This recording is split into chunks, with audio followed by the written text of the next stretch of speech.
অনেক সময় দেখবেন অনেক মানুষ অনেকজনকে ছোট করে কথা বলে।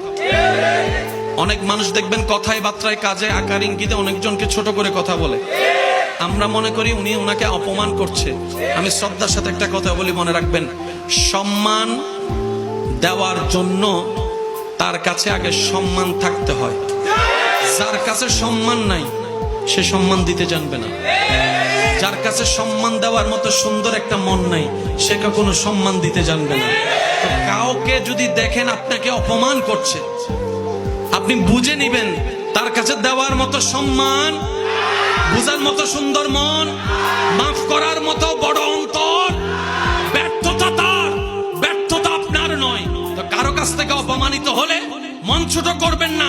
আপনি অপমানিত হয়েছি, এই জায়গায় একটা টেকনিক অ্যাপ্লাই করবেন, সেটা হচ্ছে আপনি ধৈর্য ধরে ওনাকে মাফ করে দিবেন, আল্লাহর দিকে তাকাই ওনাকে মাফ করে দিবেন, দাবি মুক্ত করে দিবেন।